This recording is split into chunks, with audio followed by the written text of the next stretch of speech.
peruntukannya gitu. Apakah ibu ini benar-benar perlu vitamin A atau enggak? Perlu vitamin K atau enggak? Memang ada riwayat perdarahan sebelumnya dan lain sebagainya. Nah, ini yang harus dihafalin ya. Ini bakal keluar di ujian. Jadi kalau streptomycin tadi dia ototoksik ya, sama nephrotoksik. Kalau kalau ramphenicol baby Gray syndrome, kalau opioid depresi nakas pada neonatus, terus aspirin dia penutupan ductus arteriosus dalam kandungan yang untuk ibu menyusui ya, tetrasiklin tadi perubahan warna pada gigi gitu. Kafein juga sebenarnya ini tuh adalah obat-obat yang bisa masuk ke dalam sawar darah ASI gitu. Jadi efeknya akan sama seperti kita. Sebenarnya kita kalau banyak kafein juga akan berdebar-debar kan. Bayi juga sebenarnya bisa berdebar-debar gitu. Cuma dia akan menunjukkannya dengan irritable tadi. Terus petunjuk penggunaan obat pada kehamilan. Tidak ada obat yang 100% aman untuk ibu hamil. Diresepkan pada kehamilan jika manfaat lebih besar daripada resiko. Hindari polifarmasi ya. Terus pantau efek samping apa yang bisa terjadi. Gitu aja sih. Yang penting tadi efek-efeknya ada apa aja nih. Obat yang tidak boleh. Terus kategori A apa, kategori B apa, kategori C apa, kategori D apa, kategori X apa. Gitu. Oke. Sampai di sini ada yang mau ditanya?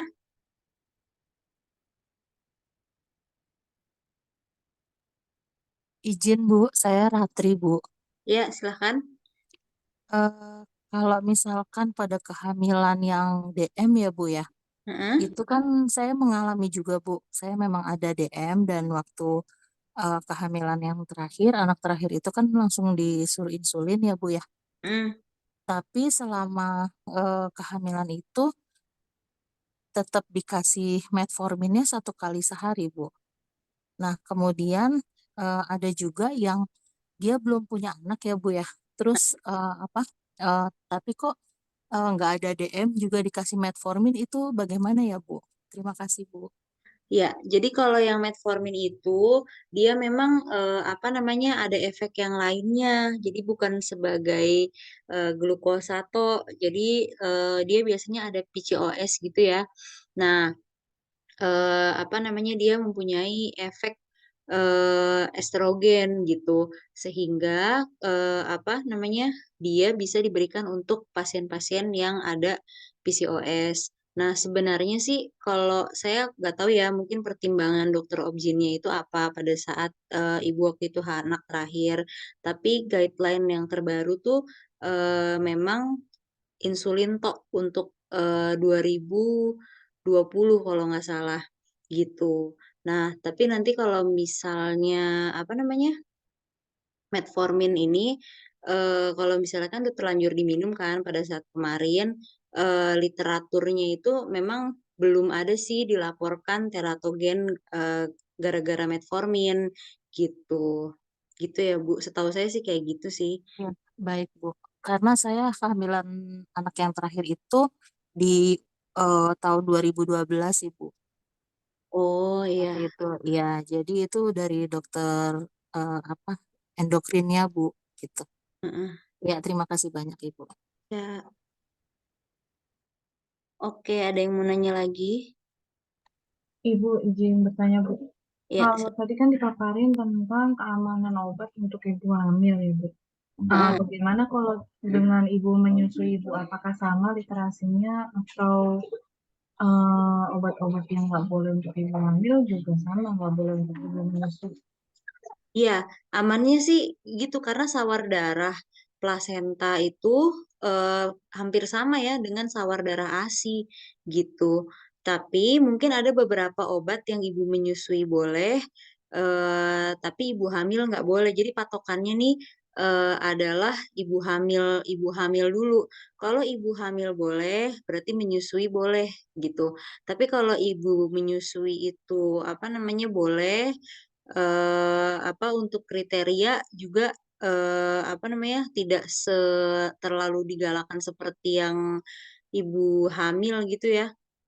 Nah, apa tadi sampai mana ya? Oh ya, kalau misalnya ibu menyusui itu walau ada yang boleh diberikan pada ibu menyusui, tapi tidak boleh diberikan pada ibu hamil gitu. Gimana? Ya, makasih, Bu. Satu lagi, Bu. Hah? Kan anak saya pernah sakit ya, Bu. Mm. Terus kondisinya itu memang kalau bayi kan susah untuk diberikan obat minum Mm. karena baru usia berapa bulan gitu kan. Jadi Mm. memang akhirnya saya yang minum obat. Terus sebenarnya obat itu nyampe nggak sih ke bayi? Tapi bayi saya jadi sembuh kalau saya minum obat. Obatnya apa yang diminum? Sebenarnya ada obat-obat yang emang bisa lewat sawar darah plasenta emang. Jadi kayak kemarin tuh memang kita tuh kan flu gitu kan Bu ya. Mm.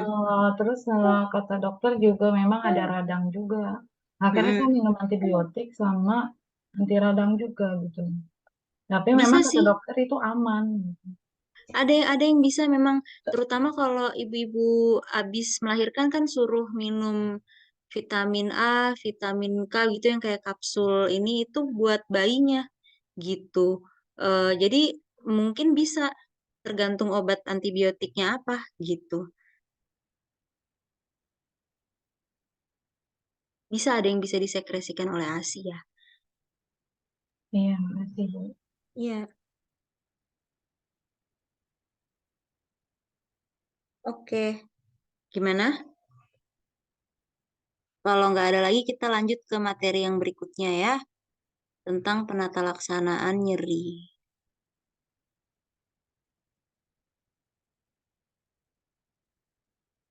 Nah, ini ya, yang berikutnya adalah, mana sih? Kok bisa kebuka?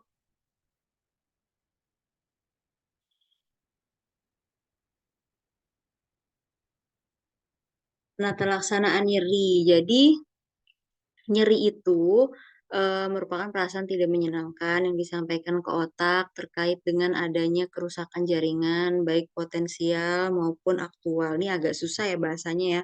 Intinya, nyeri itu biasa kita rasakan sehari-hari. Bisa menjadi tanda utama dari penyakit itu sendiri. Dan bisa juga menjadi keluhan utama yang paling sering dikeluhkan dari suatu penyakit gitu ya. Nah, nyeri itu dia bersifat subjektif dan emosional. Jadi ada orang yang sehingga dia nyeri yang seharusnya masih bisa ditahan, tapi dia sudah sampai nangis-nangis gitu misalnya. Atau juga ada yang dia ambang nyerinya tinggi.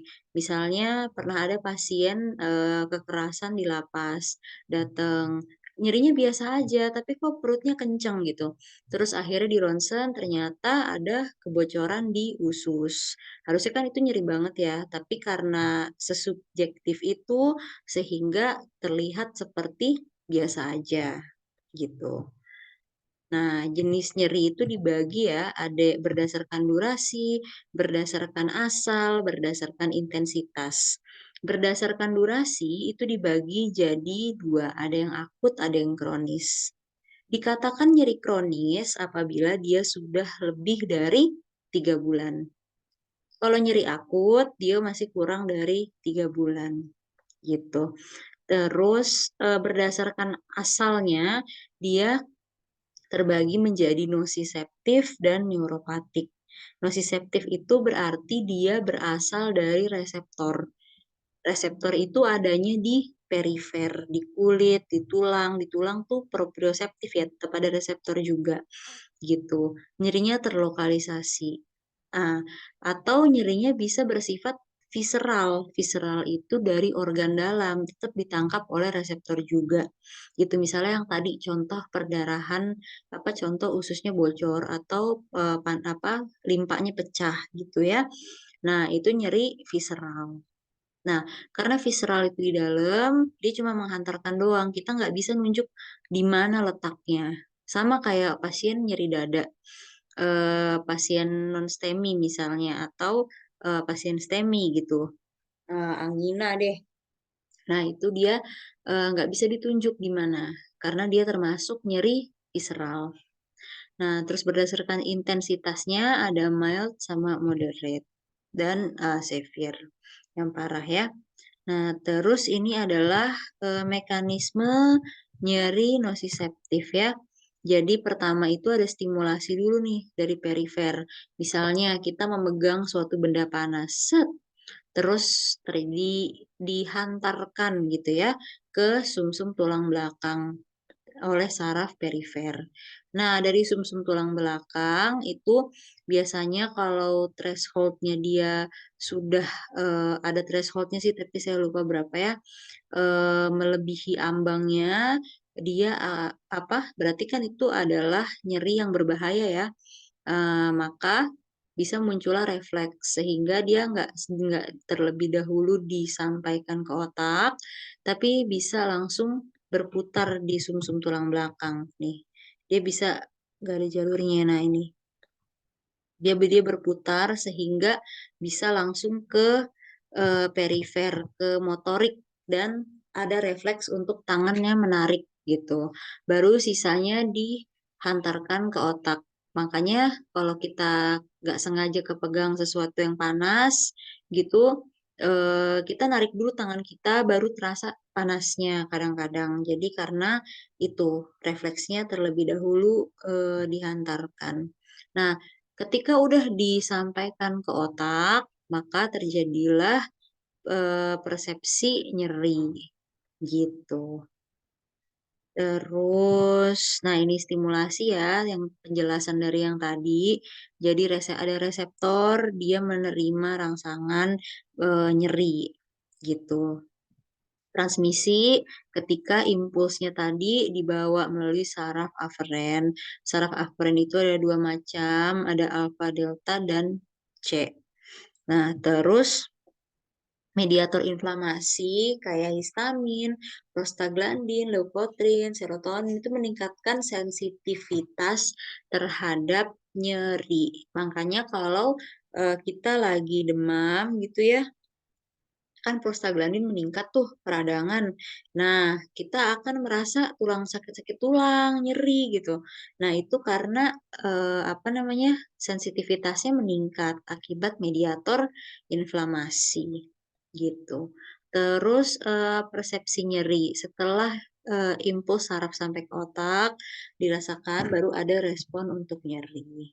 Yang tadi ya, modulasi nyeri. Proses interaksi antara analgesik endogen dan impuls nyeri yang masuk ya. Contohnya adalah analgesik endogen. Misalnya analgesik endogennya itu misalnya serotonin, norepinefrin, GABA, sama neurotensin. Nah, mereka nih ngapain? Mereka itu masuk ke endogenous opiate system dan berikatan dengan reseptor opioid sehingga mempengaruhi nyerinya jadi berkurang, nyerinya jadi bertambah, tapi lebih sering berkurang sih gitu kalau di reseptor opioid. Nah, tapi tergantung juga yang nempel apa. Kalau serotonin bisa jadi berkurang gitu. Itu makanya walaupun ada orang yang walaupun sakit tapi ternyata dia bahagia, mungkin serotoninnya tinggi ya, jadi tidak terasa sakitnya gitu. Terus nyeri neuropati. Nyeri neuropati itu beda sama yang nociceptive tadi. Ini ada kerusakannya di sarafnya gitu. Kalau tadi kan di reseptor, ini di saraf. Tapi yang tadi reseptornya nggak rusak, emang reseptornya berfungsi untuk menangkap nyeri. Kalau neuropati ini biasanya disebabkan oleh kerusakan dari transmisi tadi pada fase transmisi gitu. Eh, Biasanya bertahan lebih lama ya. Contohnya paling sering adalah pada pasien DM. DM neuropati DM gitu ya. Neuropati DM nggak hanya bisa baal, bisa aja dia kesemutan-kesemutan nggak ada sebab atau dia pakai sendal aja nyeri gitu. Nah, itu udah termasuk neuropati DM, nggak ada impuls gitu. Atau pada pasien post herpetic neuralgia, habis herpes zoster gitu ya. Habis herpes zoster, terus kemudian udah sembuh herpesnya, tapi bekas-bekas dari inflamasinya itu membuat jaringan ikat pada selubung-selubung mielin gitu, sehingga mengganggu impuls saraf. Terjadilah walaupun cuma kegesek baju aja rasanya kayak tersayat. Nah, itu adalah termasuk salah satu contoh dari nyeri neuropati gitu. Nah, ini bisa berupa rasa terbakar, rasa kesemutan, nyerinya bisa tajam, bisa tumpul, bisa rasa terbakar nih yang tadi udah dijelasin ya.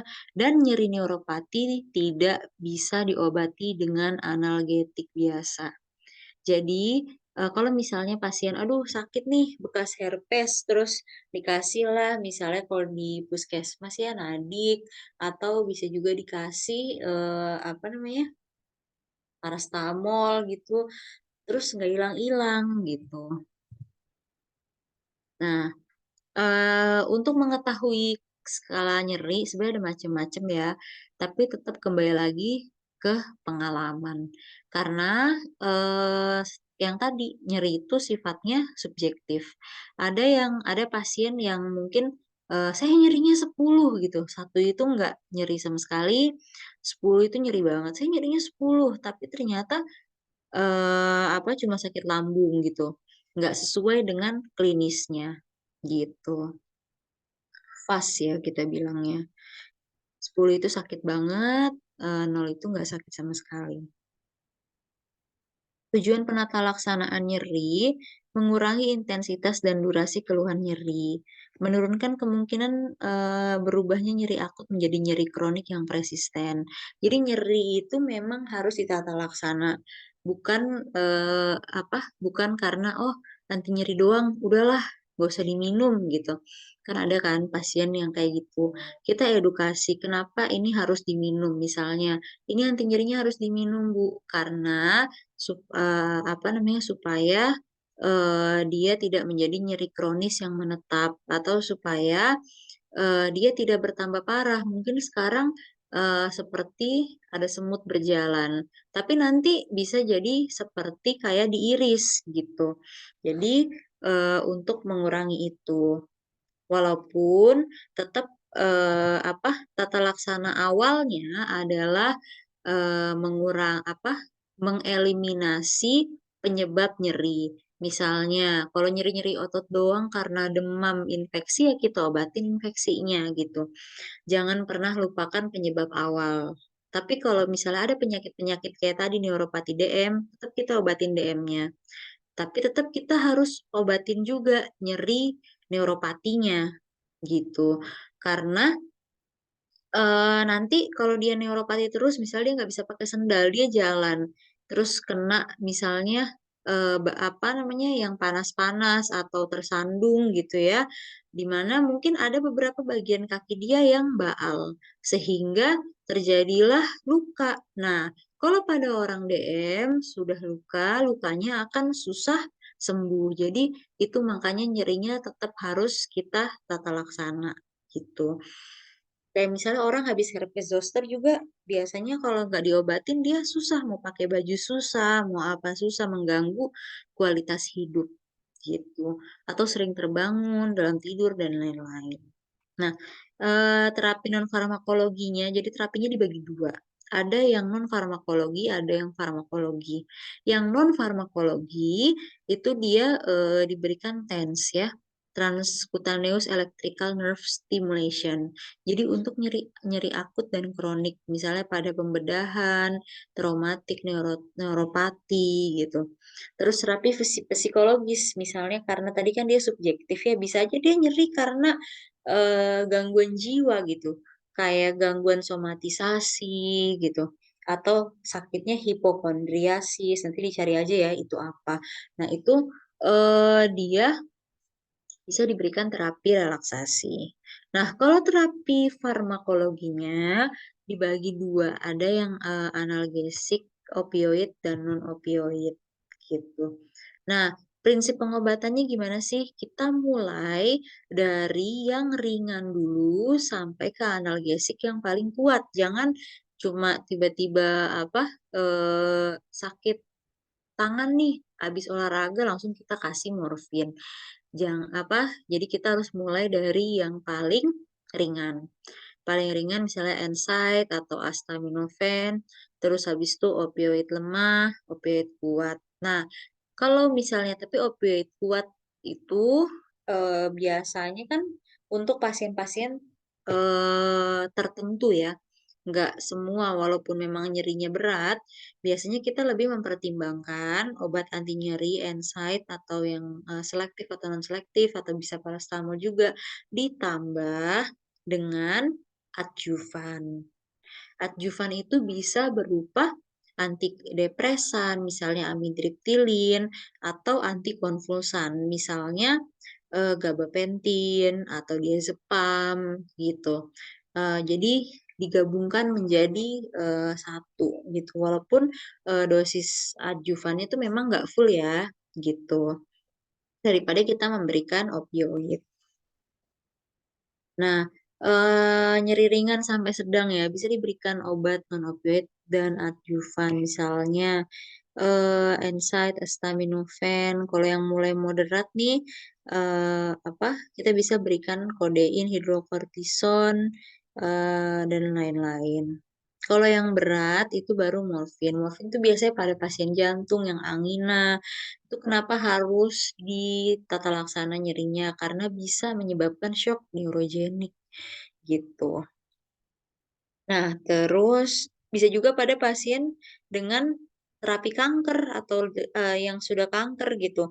Biasa habis kemoterapi kan nggak karu-karuan ya. Jadi kita bisa tetap berikan. Atau pasien yang mungkin ya sudah dia udah nggak mau kemoterapi, dia mau menghabiskan sisa hidupnya aja gitu. Gitu. Penata laksanaan nyeri neuropati.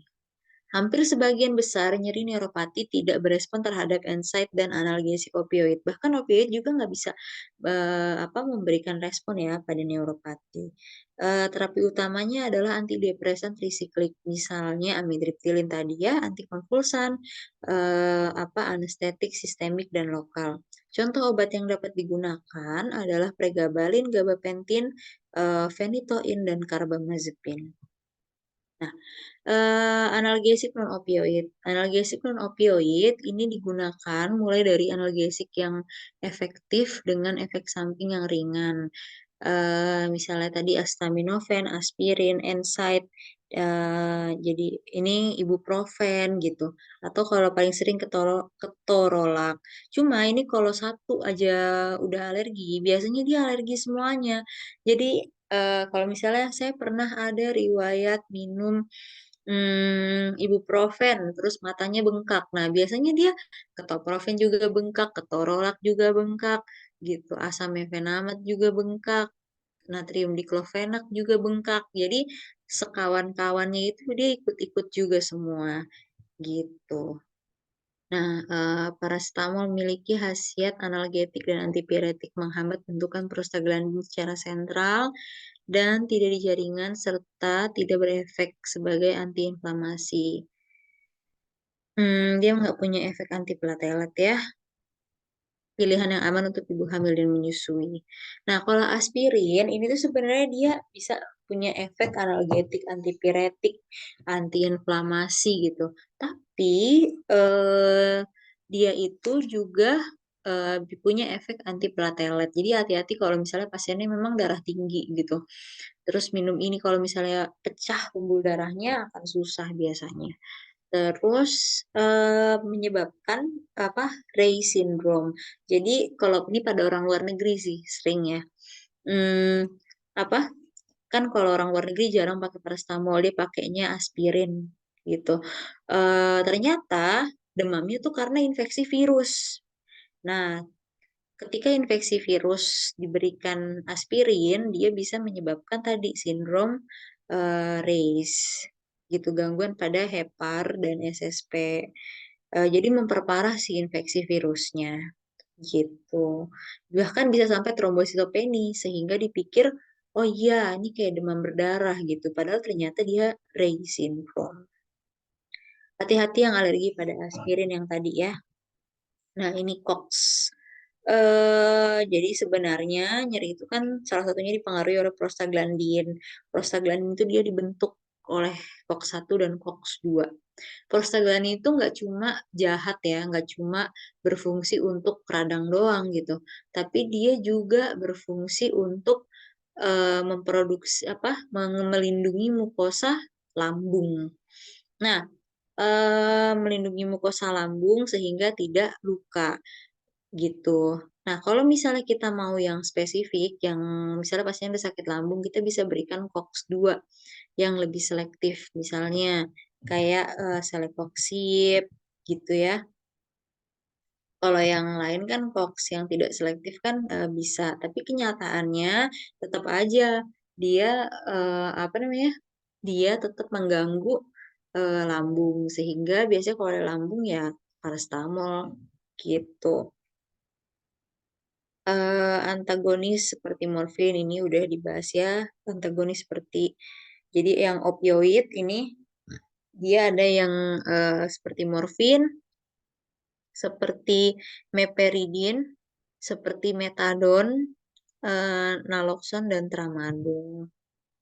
Bekerja pada reseptor opiat di SSP, reseptor yang memodulasi transmisi nyeri, menurunkan persepsi nyeri. Jadi ada 3 reseptor opioid ya, ada yang mu, ada yang kappa, ada yang delta. Kalau mu itu analgesi supraspinal, depresi, napas ya, euforia dan ketergantungan. Kalau kappa ini dia analgesinya bisa di spinal, bisa menyebabkan miosis dan sedasi. Kalau delta, disfori, halusinasi, stimulasi pusat vasomotor. Dibaca aja bagaimana pemilihan obat, riwayat penyakit dan alergi, dan apakah ada ulkus gaster atau tidak. Ini kerja-kerjanya ya. Opioid di sini lokal anestetik, bisa di sini alfa agonis. Terus, nah ini maksudnya kalau yang refleks tuh dia di sini ada lagi jalurnya ya, sini gitu.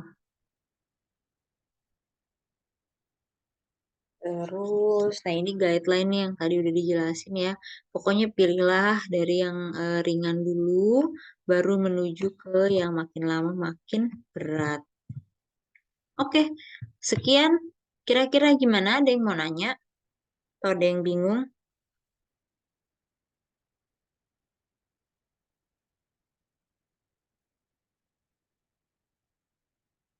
Izin bertanya lagi, Bu. Ya, Ibu, kalau misalkan semua obat analgetika itu benar-benar memang tidak bisa digunakan atau alergi gitu, Bu, pada pasien. Biasanya langkah selanjutnya diberikan apa ya, Bu? Terima kasih. tergantung nyerinya itu nyeri apa. Nyerinya kenapa ceritanya? Eh, dia habis di hacking gitu, Bu, luka. Oh, kalau abis di hekting, kasih aja anestetik lokal. Kalau misalnya yang diminum nggak bisa, kan ada lidokain yang dibentuk salep kan, kayak Emla gitu. Berat, oh iya. Mm-mm. Da, kalau daripada nanti diminum, kalau misalnya dia lokal, walaupun ternyata misalnya alergi lagi, kan masih dalam lingkup yang dioles gitu. Jadi masih bisa minum antihistamin, masih bisa tertata laksana gitu. Nggak sampai bengkak. Paling gitu sih. Iya, Bu. Karena kalau di tempat saya biasanya kalau di puskesmas itu selain dikasih antibiotik ya paling apa yang tersedia itu hanya gentamisin salep gitu, Bu. Ya, Mm-mm. ya, baik, Bu. Terima kasih, Bu. Iya, sama-sama. Ada lagi? Ibu mau nanya, Bu. Iya, Kalau silahkan. melahirkan itu mungkin sakitnya nomor 10 kali ya, Bu, ya? Iya, Terus kan ada, Bu, di pelang itu melahirkan tanpa rasa sakit. Itu gimana? di rumah sakit, Bu. Jadi Oh, kayak itu maksudnya gimana ya, Bu? Apa kita sesar diberi? atau eras. Jadi tuh kalau tergantung sih, kalau tanpa rasa sakit tuh yang pasti kayaknya bukan normal ya. Kalau normal tuh kayaknya sakit sih. Nggak ada, belum ada gitu dan nggak boleh diberikan kalau normal karena obat-obat apa namanya obat-obat anestetik itu kalau dia terlalu dekat gitu, misal diberikannya lokal pada ibunya gitu, pada jalan lahir dia bisa mengganggu kontraksi. Jadi biasanya dia kemungkinan sih bukan normal ya. Nah, pilihannya tuh ada dua, bisa eras atau spinal biasa gitu. Itu cuma sakitnya pas disuntik doang tuh, disuntik di tulang belakang itu, masukin apa, buvikapainnya. Nanti di farmakoterapi 2 kayaknya, farmakoterapi 2 bener ada kok ininya. Nah itu sakitnya cuma pas itu doang, sampai dia melahirkan, bayinya keluar, kontraksi kencang-kencang itu dia nggak ngerasain gitu. Kecuali nanti sampai efek obat spinalnya habis, baru dia ngerasa tuh, tapi ngerasanya adalah kenceng-kencengnya gitu. Ngerasa kenceng-kencengnya, apa namanya, karena rahimnya kan mau apa, berkontraksi nutup perdarahan kan. Kita bilangnya involusi, jadi mengecil gitu, mengecil lagi. Nah itu baru dia mulai merasa nggak enak, tapi itu masih bisa disiasati dengan minum obat anti nyeri. Paling gitu sih kalau sepaham saya ya, kalau melahirkan tanpa rasa sakit. Iya Bu, makasih Bu.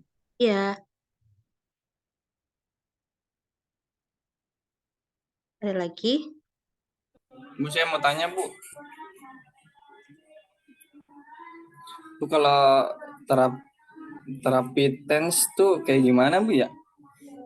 TENS itu kalau kata apa paling sering tuh pada lansia ya. Dia tuh di laser gitu. Jadi apa kalau orang jadi kayak ada alat elektroda gitu, ada tempelannya gitu ya. Ada tempelan kayak orang masang monitor buat orang di rumah sakit. Bentar. Nah, terus habis itu nih ada alatnya nih, saya kasih gambarnya aja deh daripada bingung ya. Nih. Boleh Bu.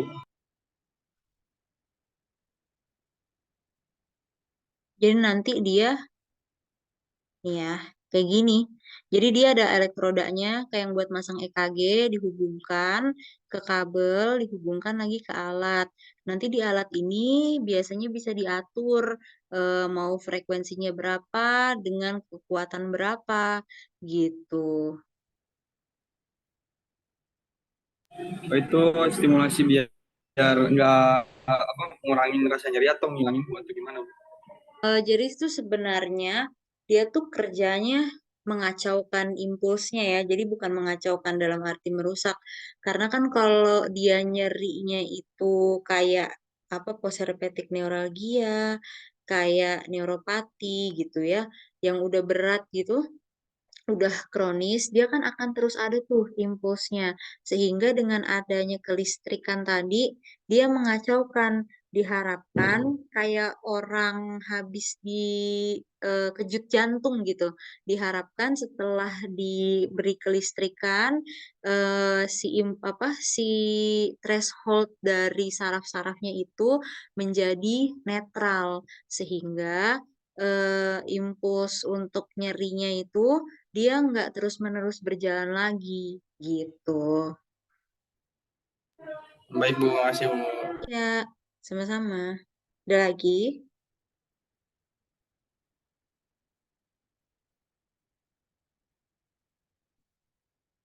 Kalau nggak ada sambil absen ya. Bentar. Jam Udah di absen, Mbak Ines? Oh, udah di absen. Oke. Udah mau absen. Ya, gimana? Ada yang mau nanya lagi? Ibu kayaknya kita ada tugas ya Bu di grup farmakoterapi itu Bu. Iya. Iya, untuk minggu depan. Jadi gini, apa untuk minggu depan itu tugasnya adalah bagi, sini kan satu kelas doang ya. Berarti dibagi menjadi 2 kelas Mbak Ines, tapi yang ini satu 2 cuma kelas. 1 orang. Enggak, yang Ya satu udah, sendiri. berarti satu Zoom ini deh, satu Zoom ini dibagi jadi 3 kelompok aja. Karena satu kelas yang itu ada cuma 1 orang kan. Terus dicari seperti yang di grup ya, obat anti nyeri. Pilih satu kelompok itu satu golongan, dijabarin apa namanya nama obatnya, mekanisme kerja, efek samping, interaksi gitu. Nanti dipresentasiin ganti-gantian. Kelompoknya milih sendiri aja. Kalau saya lihat Bu di grup itu berarti dibagi 2 kelompok, benar nggak Bu? Tapi kalau ini kan karena kalau dua kedikitan nggak sih 20 berarti 10 ya, satu orang ya, 11 ada yang 12. Kalau 3 juga sebenarnya nggak apa-apa sih biar agak banyak kelompok ini. Kalau itu kan karena satu Zoom ada banyak ya. Kalau ini biar nggak cuma 2 golongan doang, 3 aja lah. Kalau yang ini gitu. Oh iya Bu. Ya. Terus kalau misalnya sama kayak yang di grup nggak masalah kan ya Bu? Soalnya kan beda kelas juga gitu. Nah, kalau itu mah gimana mah? Gimana? Gimana? Kalau boleh nggak sama yang kelas pagi sama yang kelas ini? Kalau bisa beda ya. Karena kan nanti kalau misalnya itunya kan di-share di grup tuh sebelum presentasi ya supaya bisa baca juga kita. Nah, nanti kan udah kebaca sama anak yang sore gitu kan. Kalau bisa sih di grup diomongin aja. Jadi beda-beda obatnya kan banyak tuh obatnya. Obat apa sih obat nyeri ya? Obat nyeri. Nah, satu kan cuma presentasinya kan. Satu kelompok satu kan? Atau Satu gimana? kelompok enggak, tadi aku bagi jadi 3 karena kan maksudnya biar kelompok ini Oh lebih iya. banyak dapat paparan kan. Kalau yang kelompok Iya. pagi kan ada banyak kelas tuh. Nah, Jadi jadi 3 ya. Satu ini 3 kan yang sore, yang malam ini yang 3 kan? malam ini ini 3. Ya, yang pagi berapa? Yang 6. pagi jadi ada 6. Ada 9 kan? Hmm. Nah, bisa lah obat nyeri mah banyak banget kan. Silakan dibedain aja kali ya, supaya nggak sama ya. Ya udah. Gimana? Dibedain aja. Tapi nanti diomongin di grup ya, kalian ngomong ya saya ngambil ini, jadi nggak sama gitu loh ya. Seperti itu. Kan ada grupnya jadi satu kan? Gitu. Bisa ya. Yang sore ngambil ini. Yang pagi di list aja gitu. Jadi nanti kan tahu temennya ini udah diambil tadi yang lain gitu. Ya.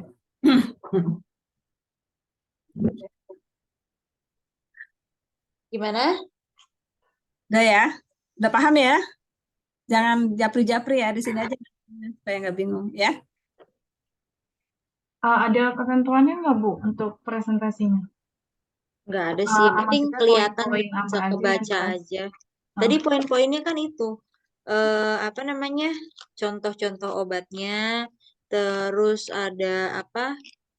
Indikasi, terus kontraindikasi, efek samping, interaksi, gitu sih. Mekanisme ya. Mekanisme kerja. Ya. Per golongan atau per obat, Mbak Imas? Aku per golongan. Oh, per golongan. Oh, Nah, kalau yang pagi golongan apa obat? yang pagi juga golongan. Oh, Yang golongan. pagi obat kayaknya Bu. Hah? Bukan aspirin gitu Bu. Obat apa golongan? Aku tadi pagi ngomongnya sih golongan. Coba kita lihat. Karena saya baca per obat aspirin, meloxicam. Ya udah kalau Obat. udah terlanjur obat ya udah nggak apa-apa, obat aja juga nggak apa-apa. Obat. Kalau obat sih bisa 9. Kalau Ya golongan udah. takutnya Ya udah nggak- itu aja, obat aja lah. obat ya. Kalau obat kan macam-macamnya banyak tuh. Gitu. Itu aja per obat aja. Nggak usah nyebutin nama dagang kali ya. Maksudnya nama dagang nggak usah banyak gitu. Kalau perlu zat aktif aja. Nama dagang mah akan bisa dihafal. Zat aktif isinya ya. Itu aja ya. Ada lagi yang tanyakan? Dari saya cukup. Cukup ya, udah paham ya. Jadi slide-nya berapa slide kira nggak usah banyak-banyak kali ya, Mbak ya. Kita 5 lah ya, gitu ya. Ya, tapi jangan terlalu ini apa namanya 5 tuh tapi to the point gitu ya. Yang seperti dibilangin sama Mbak Imes itu isinya ya. Langsung. Gampang kok, banyak brosur juga ada. Ya. Oke, gimana? Udah? Nah, nggak ada pertanyaan lagi ya? Sudah oke semua ya? Udah kali Mbak, udah cukup. Nggak ada, kita tutup aja dulu. Aja ya. Nah. Wassalamualaikum warahmatullahi wabarakatuh. Waalaikumsalam. Waalaikumsalam warahmatullahi wabarakatuh. Terima kasih, Bu. Ya.